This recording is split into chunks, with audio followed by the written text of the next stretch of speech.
Sejam bem-vindos a mais um Novo Mundo Podcast. E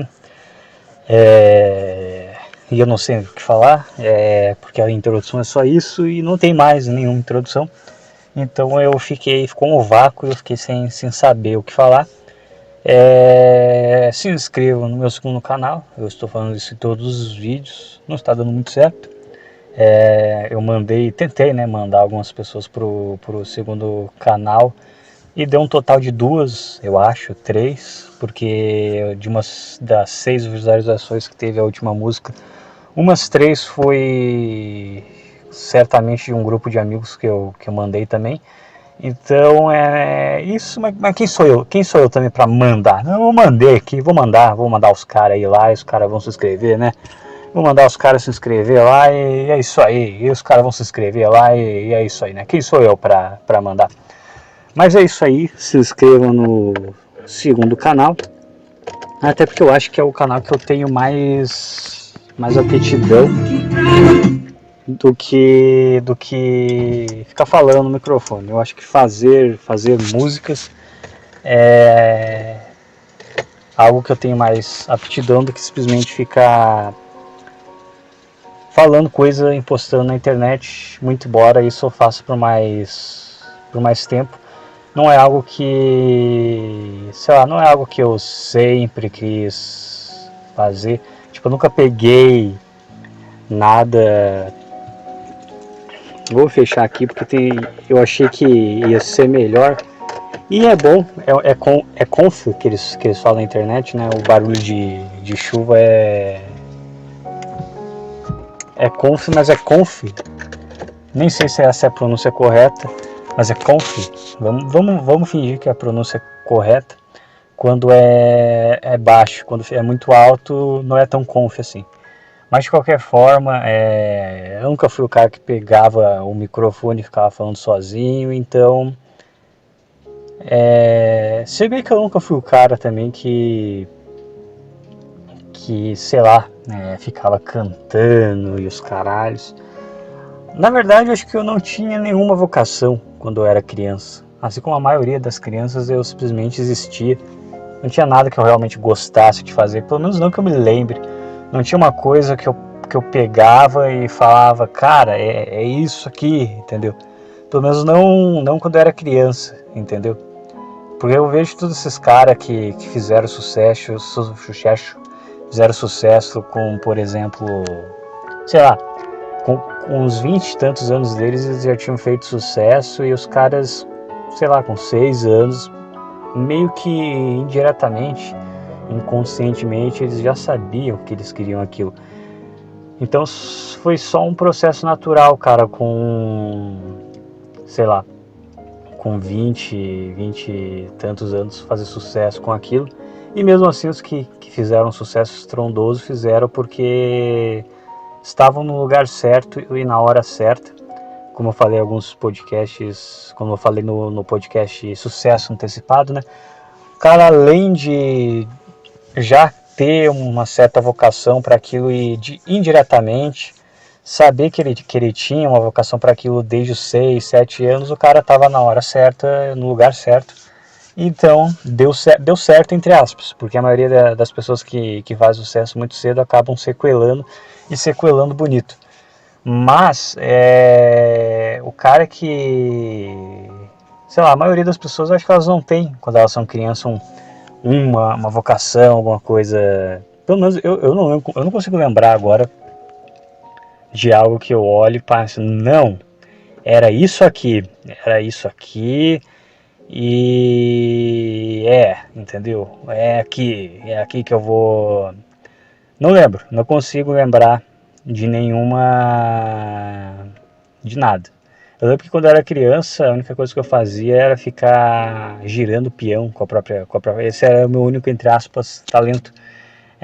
Pegar, sabe aquele peão do Goku, que não era peão de verdade, que o peão de verdade é aquele peão que você pegava uma corda, enrolava no peão e jogava no chão. Eu devo ter falado isso em algum podcast, mas muito lá atrás, em algum podcast lá do início. Então acho que é ok eu repetir isso. Mas os peões, daí tinha o peão do Goku, que ele era um peão diferente, que tinha um negocinho que você colocava no centro do peão, e daí era meio que uma maquininha, e você apertava e ele ficava rodando. Só que aquela maquininha ela quebrava muito fácil, não dava nem, sei lá, 2 meses ela quebrava. E por causa disso eu aprendi a girar aqueles peões com a minha própria mão. Eu não sei porque, se eu era canhoto, não sei porquê, mas eu aprendi a girar o peão e eu conseguia fazer ele ficar de pé e girar ele rápido com a mão, desde criança. Então esse era meu único, entre aspas, talento. Eu gostava também de ficar desenhando figurinha, e eu desenhava, só que eu era péssimo em desenhar. Eu era bom em fazer histórias desenhando. Por exemplo, desenhozinho de palito eu desenhava. Acho que isso eu também falei em algum outro podcast. Você quer falar de você ter mais de 100 podcasts postados, que provavelmente você já contou alguma coisa que você está reencontrando. Mas eu ficava fazendo quadrinho desses bonecos de palito. E era isso, eu contava uma história através desse, tipo, eu fazia meio que um jogo da velha, naquelas folhas A4, se não me engano, aquelas folhas brancas, mais ou menos grandes assim, não é grande, mas não é pequena, folha A4, eu acho que é assim que chama, faz tempo que eu não preciso, sei lá, fazer trabalho de escola, então não lembro mais o nome, mas acho que é folha A4 o nome, que é aquela folha que ela não é uma folha pequenininha para anotação, mas ela também não é um cartaz, é uma folha normal.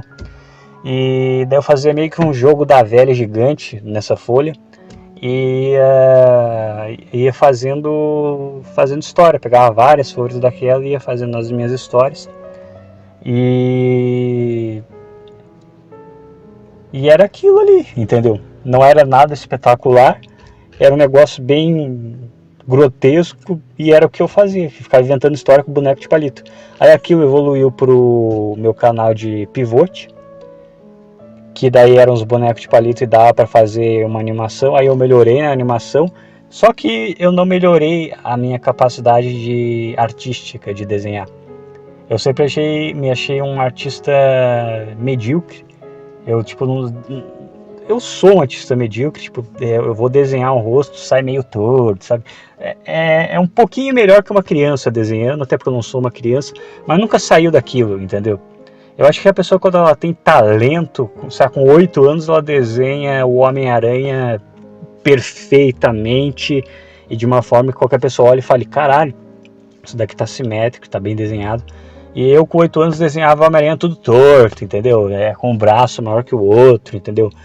A mão maior que o pé. Então, eu nunca tive, pra arte, nunca tive nenhum dom, por mais que eu gostasse desde pequeno de desenhar.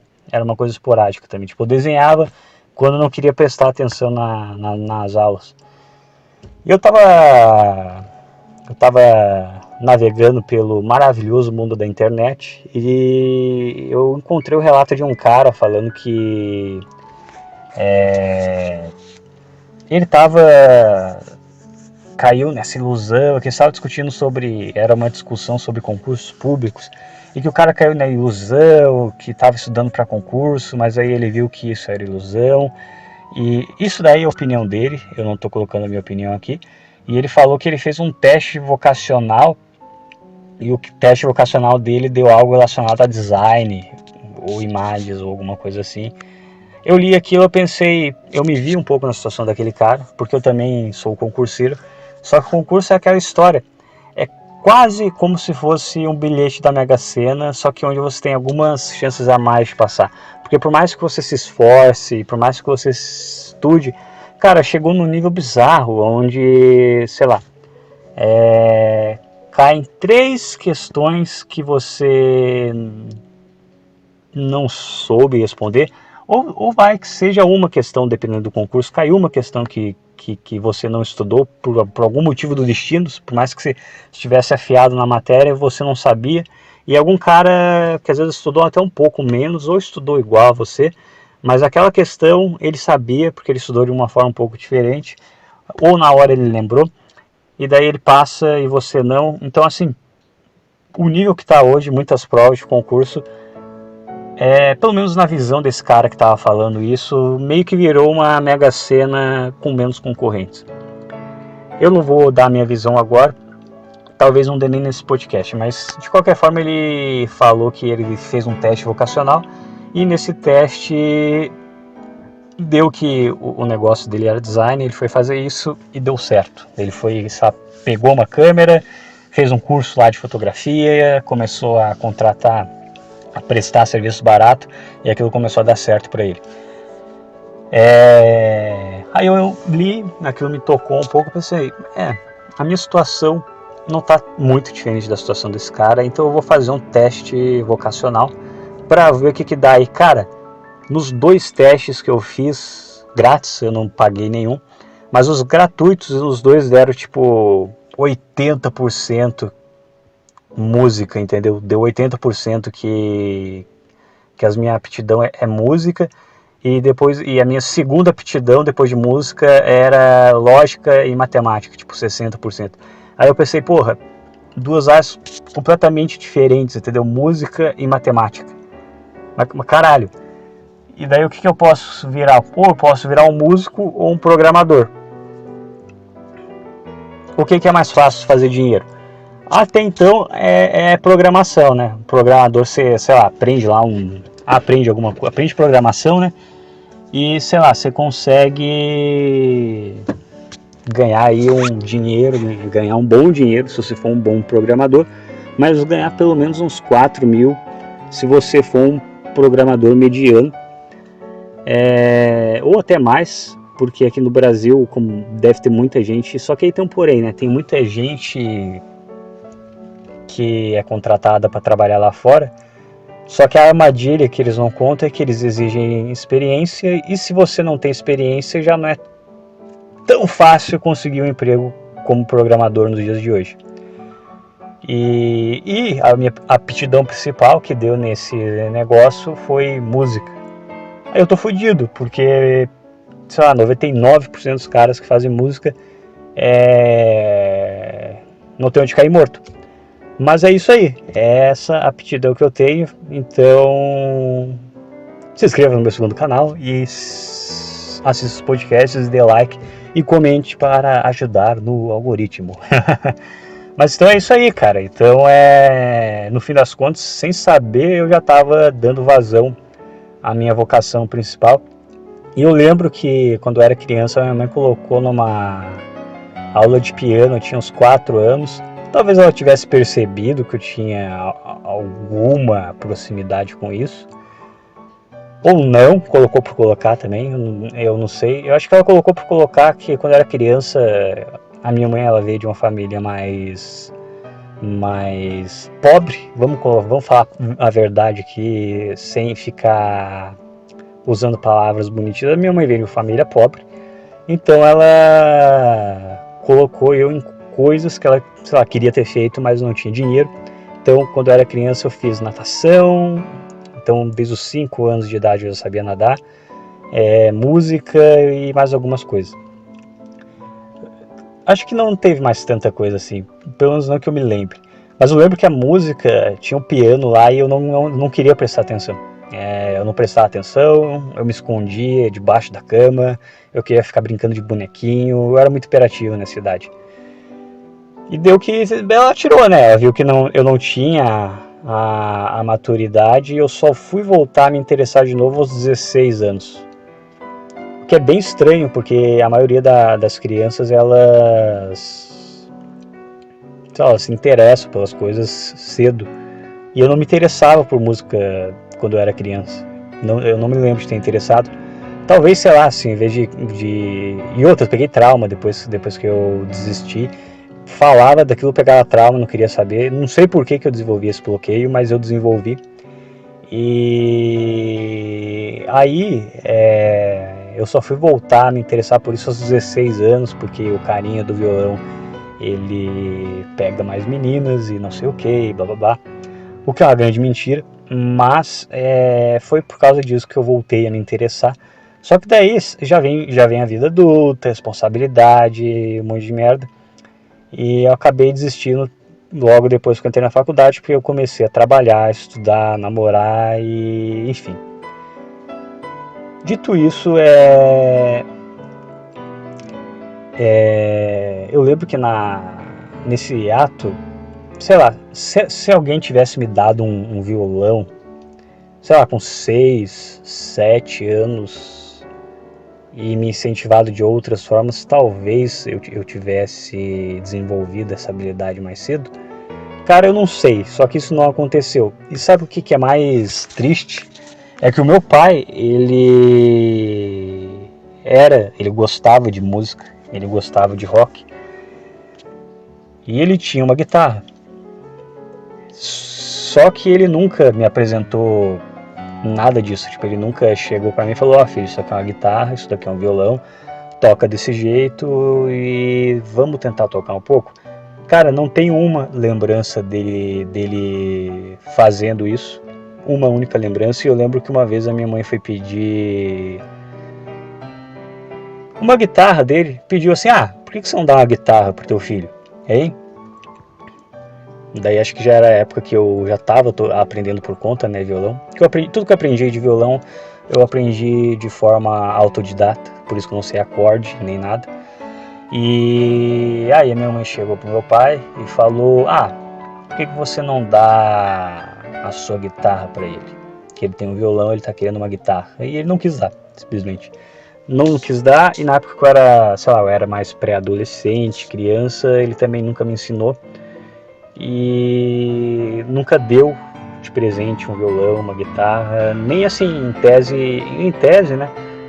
Um pai que quer que o seu filho aprenda, sei lá, quer que o seu filho siga, né, esse caminho, tipo, ah, eu sou roqueiro, quero que meu filho seja assim também.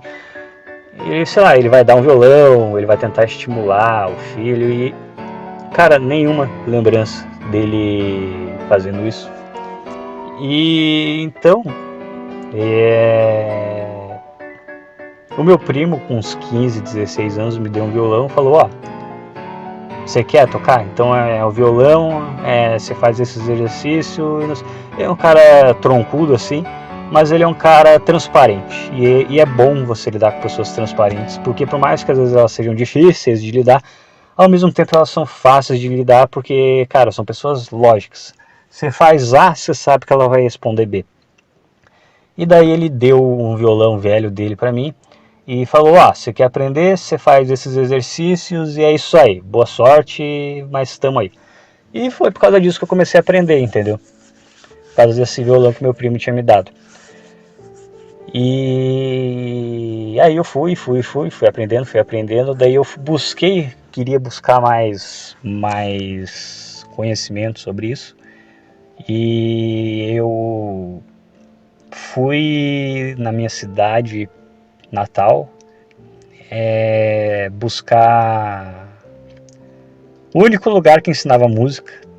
Tinha um cara que ensinava violão também, mas ele era meio, sei lá, meio despojado demais, não parecia levar aquilo a sério, era mais um hobby para ele e eu queria que alguém me ensinasse sem ser um hobby.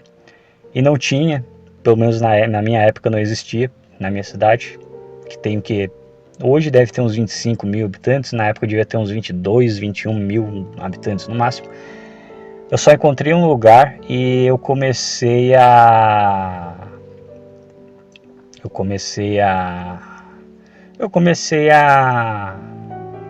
fazer aula de baixo, parece. Só que não é aquele baixo moderno, é aquele baixo em violão mesmo, sabe?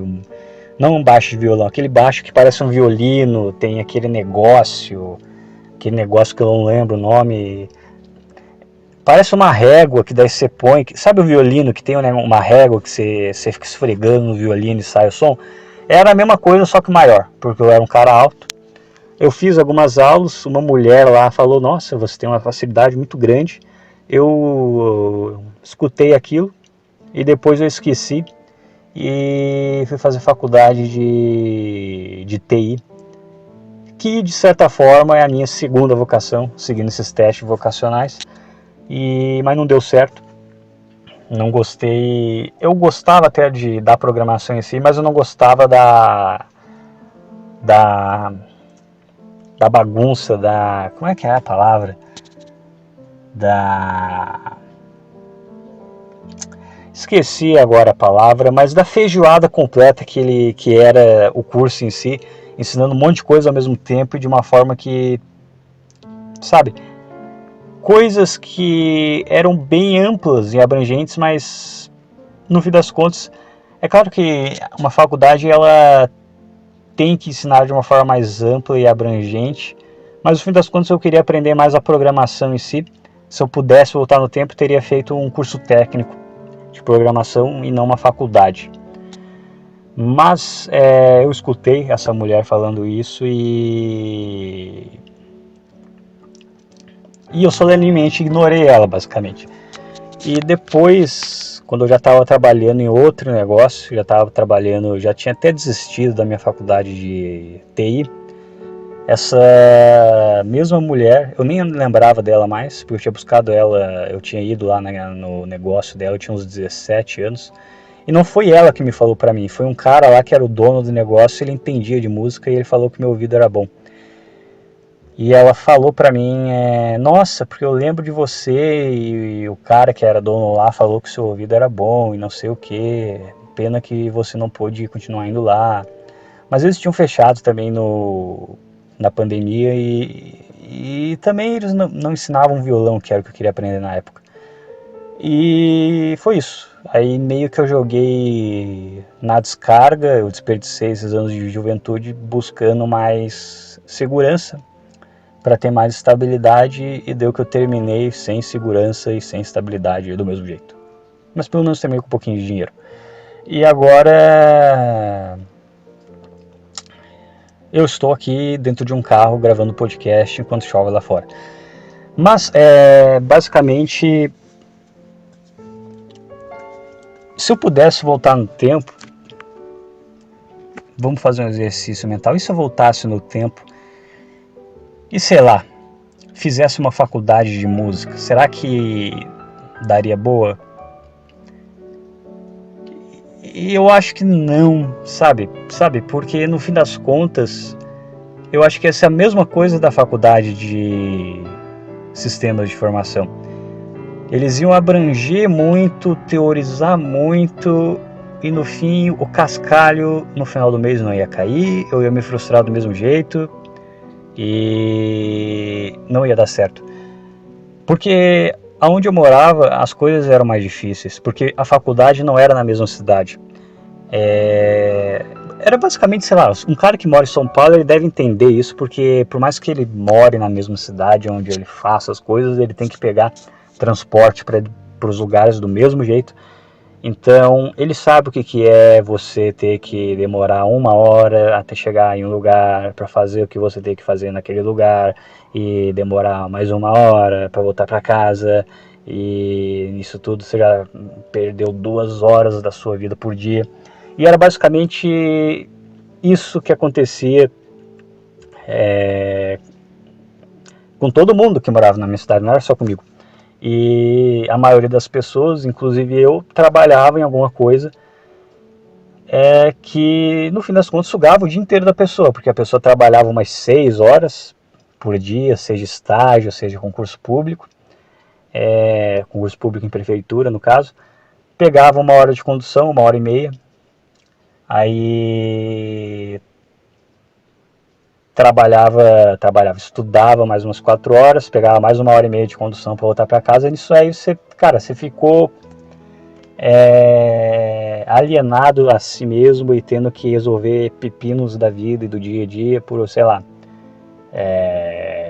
vamos chutar baixo, 5 horas de trabalho, mais 2 horas de condução, já deu 7 horas.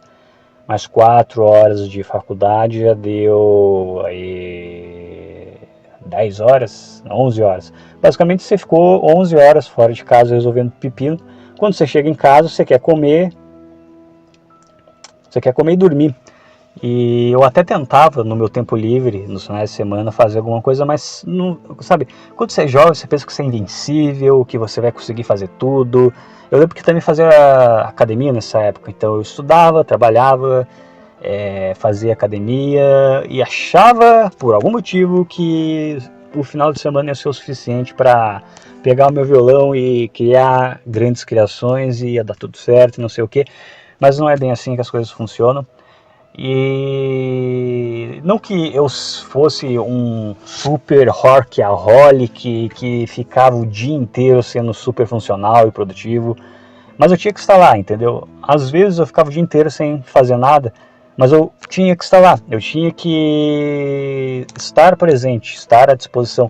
Porque tem muitos empregos que às vezes o cara só está à disposição. Por exemplo, policial é um emprego que muitas vezes você não faz nada o dia inteiro, você só está à disposição. Só que às vezes surge um problema e você tem que fazer alguma coisa, mas não é sempre. Mas de qualquer forma, quando você está lá, você está lá. Você não pode despender muito do seu tempo para outras coisas. Você pode, no máximo, ler um livro, no máximo, ouvir um podcast, mas você não vai, por exemplo, ficar, sei lá, treinando teoria musical ou treinando violão. Então, ainda mais, por exemplo, num ônibus ou na faculdade,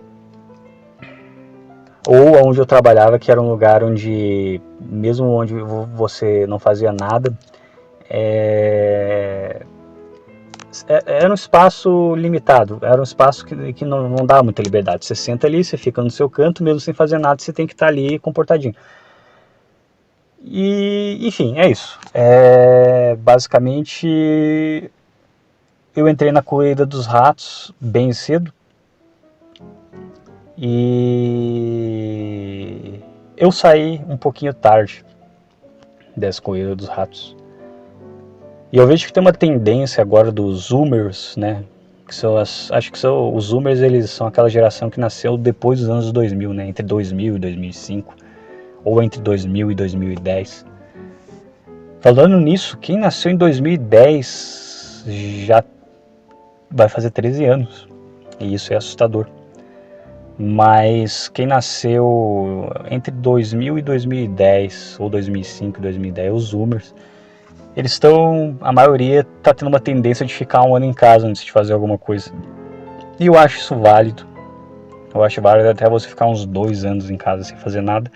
Ou achando um emprego, sabe, um emprego de boa, entendeu? Você tem 17, 18 anos, não tem por que você se tornar um workaholic. Acha um emprego tranquilo e trabalha nesse emprego tranquilo. Só que no teu tempo livre não fica batendo punheta, não fica indo atrás de menininha, não fica se preocupando com futilidade.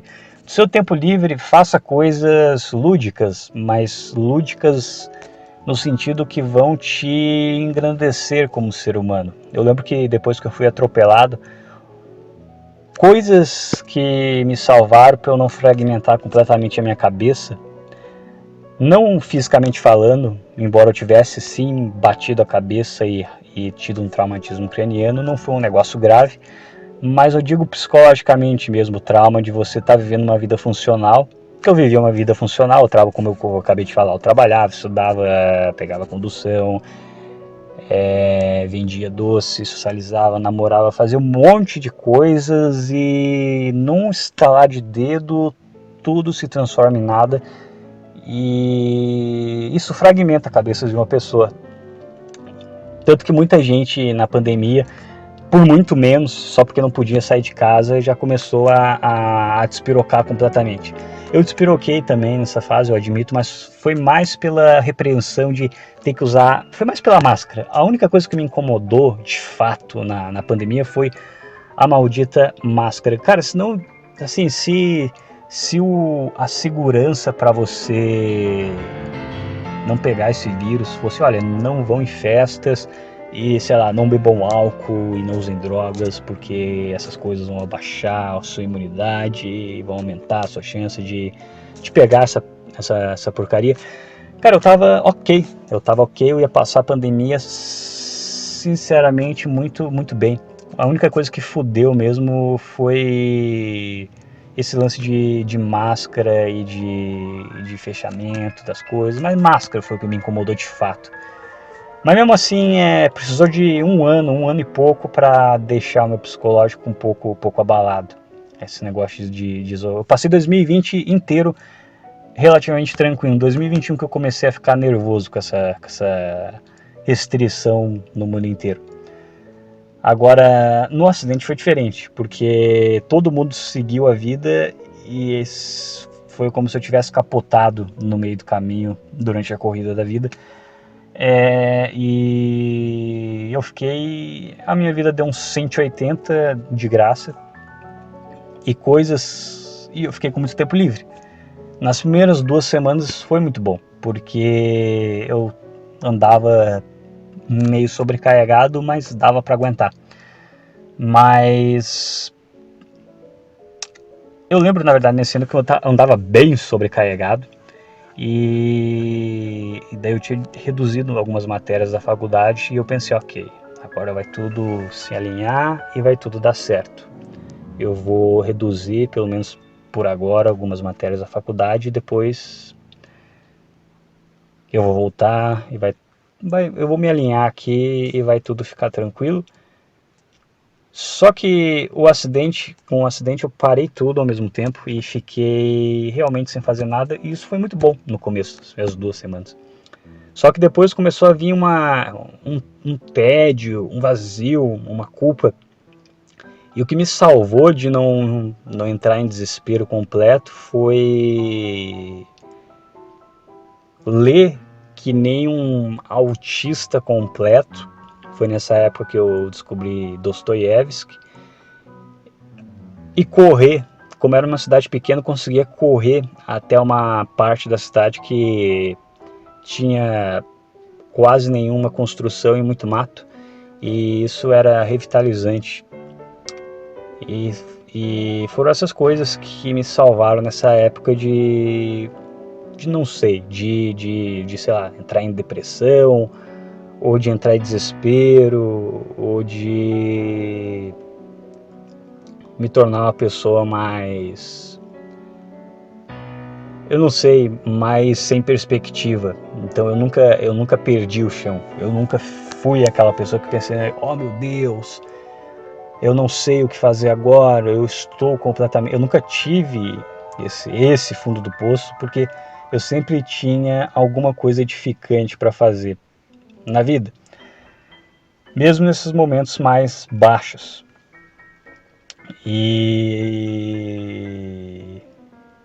talvez eu pudesse voltar mais cedo com as coisas, mas não daria também, porque o que rolou foi o seguinte: eu tinha sido atropelado no meio do semestre.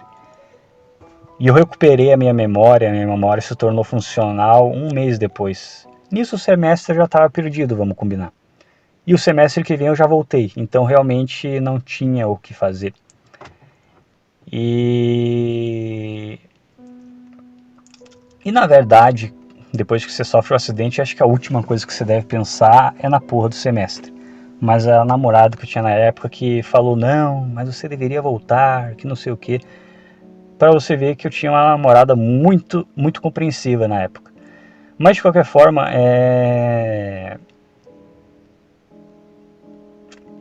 eu cheguei no ponto de eu não sei direito mais porque eu tô falando disso aqui. Esse podcast ele se tornou meio que uma espécie de desabafo, talvez.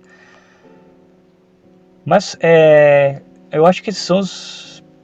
Para quem é mais jovem, para quem é mais velho deve ser um saco, mas para quem é mais jovem esses são os melhores podcasts. Vai por mim, cara. Para quem é mais jovem, esses podcasts mais brutais, brutal é uma gíria que os homens adoram usar. Esses podcasts mais brutais, mais crus, vamos colocar assim, mais sem pauta e mais viscerais, ajudam mais. do que aqueles podcast ou vídeo que tenta aconselhar os mais jovens. Aí tem aquela musiquinha bonitinha, assim, copyright do YouTube de fundo, aí dá aquelas 10 dicas para você ter uma vida bem sucedida, e são 10 dicas absolutamente genéricas e óbvias, só para conseguir visualizações, e um vídeo muito bem monetizado, o que dá muito certo, mas não deixa de ser uma coisa extremamente superficial, o que não é necessariamente inútil, mas se você já é uma pessoa que tem um mínimo de autoconhecimento, é inútil sim. E eu lembro que nos meus 19, 20 anos, que foi a fase inclusive que eu conheci o Petri, eu era um cara que estava com tudo no lugar, e eu estava vivendo a grande e velha corrida dos ratos em todos os sentidos possíveis. Eu namorava, eu trabalhava, eu pegava condução, eu conversava com as pessoas, tinha amigos no ônibus da faculdade, a condução, né? Condução é mais aquele ônibus público mesmo, né? Do trabalhador médio, né? A condução é um ônibus que tem uma qualidade pior, é bem menos confortável. Eu sei porque eu já peguei também esse tipo de ônibus. O ônibus de faculdade não é uma condução, é um ônibus mais confortável e tudo mais, mas não deixava de ser uma coisa... não deixava de ser estafante todo o santo dia você viajar 2 horas, mas enfim, o ponto é o seguinte: eu vivia cuidando dos ratos, trabalhava, tinha um empreguinho ok, daí eu pegava um ônibus para a faculdade, na faculdade tinha minha namorada, tinha o meu curso, eu olhava para o meu curso e pensava, eu não gosto muito disso aqui, mas é o que temos para hoje. Eu olhava para minha namorada e pensava, eu gosto muito dela, mas não está dando muito certo, a família dela não parece gostar muito de mim, e aí eu vivi essa vida, meio que tudo mais ou menos, nada funcionando muito bem. Então eu tive o acidente e no acidente eu comecei eu não sei se não foi um estalo assim, não foi um estalo espontâneo, não foi um estalo instantâneo, mas foi meio espontâneo, que eu simplesmente comecei eu só precisava de um motivo para afastar a enorme quantidade de pessoas e coisas que só estavam me amarrando em um estilo de vida que era extremamente estafante e pouco recompensador, vamos colocar essa palavra, pouco recompensador, porque por mais que, sei lá, desse certo, eu conseguisse um estágio e alguma coisa, no fundo eu ia estar engaiolado em uma coisa que, sabe, vazia. Mas você não percebe isso, racionalmente falando, quando você tem 19 anos. Porque quando você tem 19 anos, você é um literal retardado mental. O seu córtex pré-frontal não está completamente desenvolvido até os 25. Imagine aos 18, aos 19. Eu não sei como é que surgiu essa cultura das pessoas entrarem no curso, no ensino superior tão cedo, porque, sabe, não faz o menor sentido. Não faz sentido. Eu não sei, ao mesmo tempo que você tem que aproveitar a sua juventude para fazer coisas produtivas, você é o literal retardado mental. Você não tem capacidade lógica para tomar decisões importantes com a sua própria vida quando você é muito jovem. Eu acho que é por isso que existe a cultura. A cultura é uma forma milenar de você pegar essa horda de retardados mentais que são os jovens, olhar para eles e falar, ó, você vai fazer isso, isso e isso. Ah, mas por quê? Porque tem sido feito assim desde muito tempo e tem funcionado, então você vai fazer. Ah, mas eu não... Cala a boca, você vai fazer assim. Não, mas chefe, fica quieto, vai ser desse jeito. E de certa forma a faculdade meio que se tornou meio que isso, meio que uma cultura. O problema é que a cultura funciona muito bem até certo ponto, porque depois de um certo ponto a realidade muda e a cultura não mais funciona, então você tem que mudar a cultura para voltar a funcionar. E aí tem dois problemas. Primeiro é que a tecnologia ela tá fudendo com a cultura das massas, porque ela é um negócio muito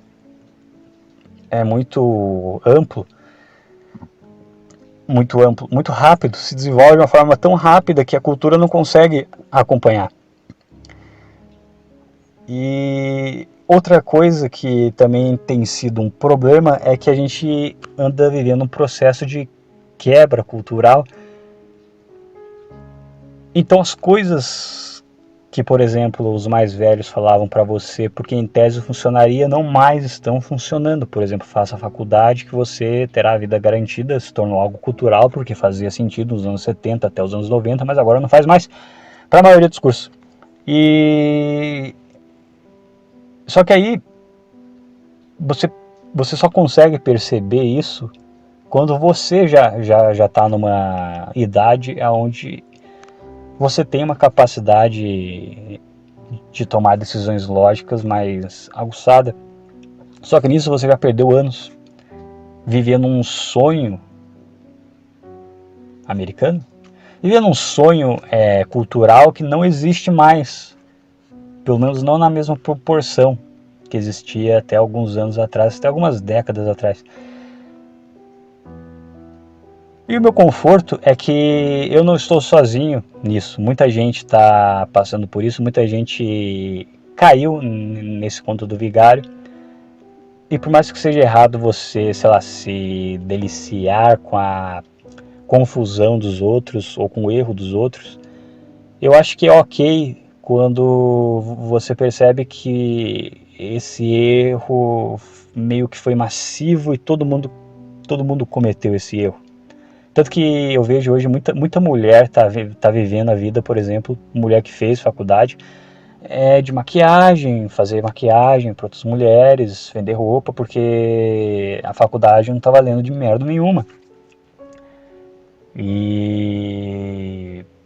Ou de ser influencer digital também. O homem, ele se fode mais porque é aquela...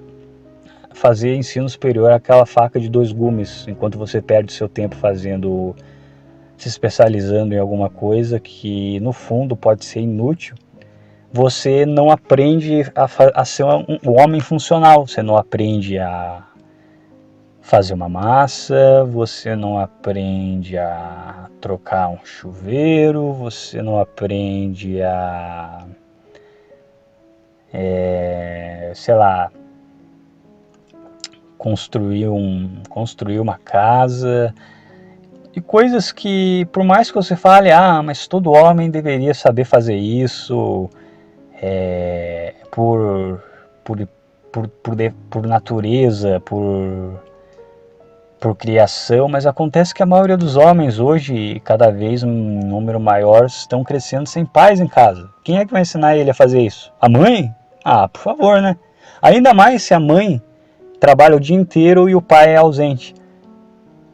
Entende?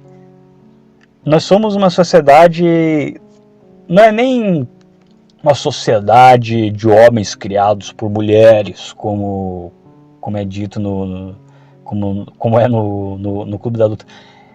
Nós somos uma sociedade de pessoas criadas por conta própria, criadas pela internet, criadas sendo jogada a própria sorte e a própria capacidade de ter um bom senso. Só que as pessoas só desenvolvem bom senso depois de uma boa idade, depois de uns 23 anos, 25 anos. E você tem uma geração inteira de pessoas assim. E a geração que vai vir agora vai ser pior, porque os pais dessa geração que está nascendo, que nasceu em 2010, 2011, vão ser pais muito piores do que foram os nossos pais dos anos 90 e eu não sou dos anos 80. Quem nasceu nos anos 80 tem mais de 30 anos. Eu não sei se é uma pessoa tão velha assim me escuta. Mas, sei lá, se você tem 16, 15 anos, provavelmente você nasceu aqui em 2007, 2008. Cara, me desculpa, mas provavelmente seus pais são mais displicentes do que... A não ser que você seja um ponto fora da curva. Aliás, se você tem pais bons e você é pós 2002, 2003, você é um ponto fora da curva. E... sei lá, quem sei lá, é de 2005, na maioria das vezes vão ter pais mais displicentes do que os pais dos anos 90. É claro que vão ter exceções, mas exceções não fazem regra. E mais importante, pais que acharam o celular como um conforto, uma forma fácil de distrair o seu filho. Porque eu lembro que quando eu era criança não existia celular, não existia, a TV era só de manhã que passava os desenhos. Então você tinha que lidar com momentos de tédio, porque você não ficava o dia inteiro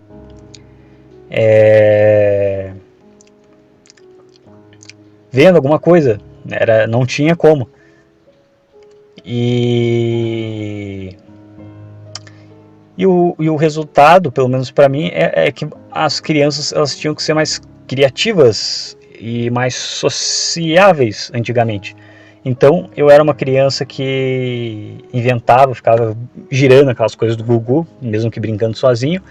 E quando tinha oportunidade eu brincava com outras crianças com brincadeiras de verdade, brincadeiras analógicas, bicho pega, bicho esconde, sei lá, lutinha, mas nunca dava certo porque sempre alguém levava a sério e dava merda. Então eu não gostava muito desse tipo de brincadeira, mas enfim, brincadeiras analógicas. E hoje é um celular, desde os 5 anos. Tipo, ninguém sabe aonde isso vai parar, porque ninguém viu como vai ser o cérebro e o comportamento de uma pessoa que cresceu desde os 5 anos com a porra de uma tela no meio da cara. Tipo, as pessoas não sabem.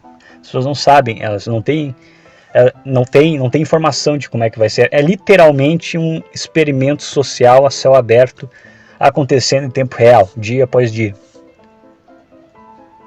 E sei lá, isso, falar de tecnologia dessa forma, criticando, me faz me sentir mais velho do que eu realmente sou. Mas é complicado. É complicado porque assim,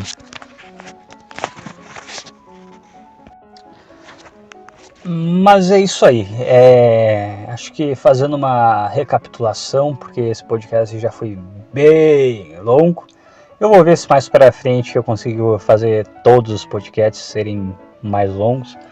Mas recapitulando, eu acho que para quem é mais jovem, tem 17, 18 anos, o ideal é achar um emprego tranquilo, um emprego que você faça algumas coisinhas, mas não te... Talvez assim, às vezes até algo que te mantenha ocupado, mas ao mesmo tempo alguma coisa que não te ocupe de uma forma estressante, uma coisa que, por mais que às vezes seja cansativo, não seja estafante, aonde você não chegue mentalmente exausto dentro de casa, para durante esse período que é importante que dure no máximo uns 2 ou 3 anos, você decida fazer algo e daí sim você bote todas as suas energias nisso. Mas o ideal é que seja alguma coisa natural. Não é, eu vou tomar uma decisão agora. ah não, eu vou agora, que agora as coisas vão funcionar, porque agora eu vou tomar a decisão. Cara, não existe isso. É uma coisa que vai acontecendo, entendeu? Meio que as coisas vão caminhando para determinada direção. Então vá fazendo coisas, pelo menos é isso que eu ia falar para mim mesmo quando eu fosse mais jovem. Vá fazendo coisas que você gosta, mas não coisas que você gosta no sentido de fique o dia inteiro ouvindo música e batendo punheta. Não, faça coisas que você gosta, mas que ao mesmo tempo você sinta que é algo a mais. Pratique hobbies durante essa fase em que você só trabalha, mas hobbies que você acha que pode ser construtivo de alguma forma. E no fundo, acho que todo mundo sabe a diferença entre fazer algo que dá prazer, mas é construtivo, e fazer algo que dá prazer, mas é perda de tempo. No fundo, se você olhar lá para dentro de você, você sabe a diferença. E a diferença é que quando você faz algo que te dá prazer, mas ao mesmo tempo tem algo construtivo por trás, você faz isso constantemente e você não sente que você perdeu o seu tempo. Agora, se você faz algo que te dá prazer, mas é algo destrutivo ou uma perda de tempo, se você fizer consistentemente isso e só isso, você vai olhar para trás e você vai ficar extremamente triste e vazio, porque você vai ver o quanto de tempo você perdeu fazendo merda. Então acho que o melhor termômetro para saber se você está fazendo algo que você gosta, mas que é um gosto um gosto virtuoso, vamos dizer assim, e não um gosto destrutivo, é você fazer aquilo consistentemente por uns 6 meses, você olhar para trás e pensar, caralho, isso aqui fez eu desenvolver uma nova habilidade, isso daqui fez eu me tornar uma pessoa melhor, isso daqui fez eu me tornar uma pessoa mais madura. É diferente de hobbies não, mas de coisas destrutivas que dão prazer, que se você fizer consistentemente por 6 meses ou um ano, você simplesmente vai olhar para trás e vai ver que você se tornou uma pessoa pior e não melhor.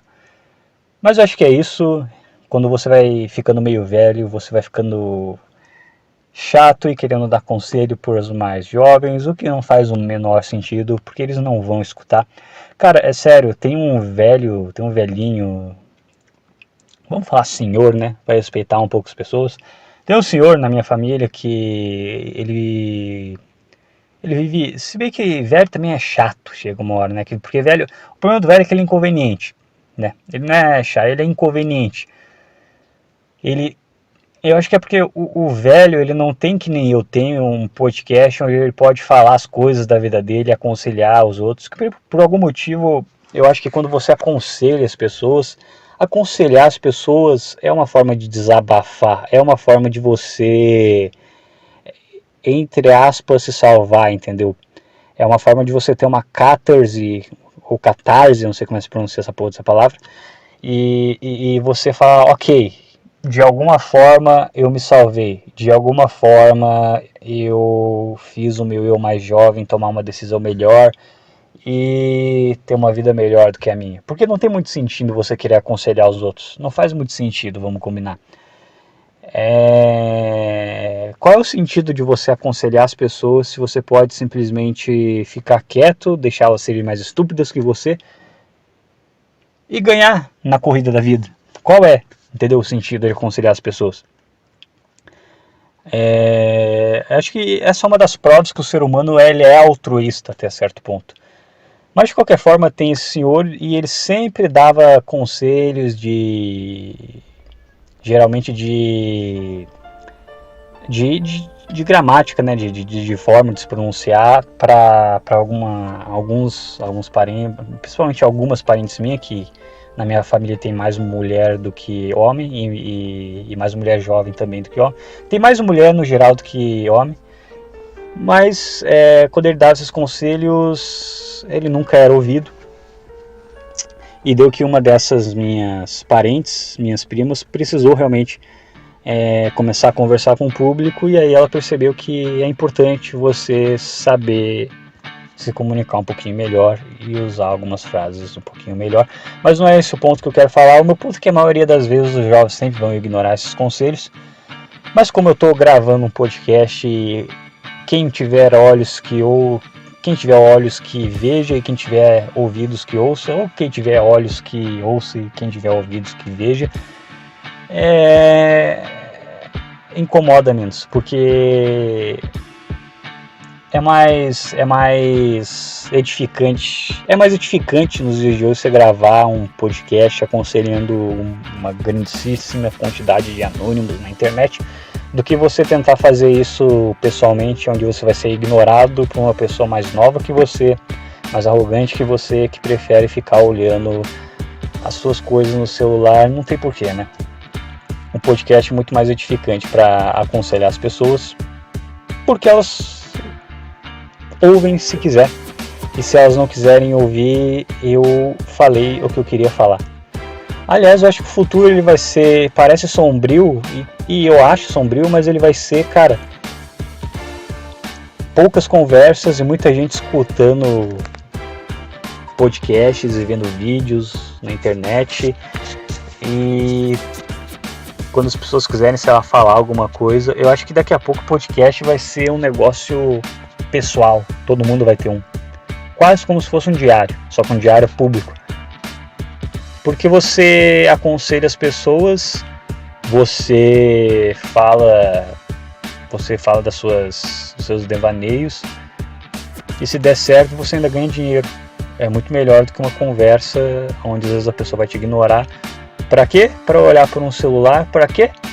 Para prestar atenção em outras pessoas. Fantástico, genial, sensacional.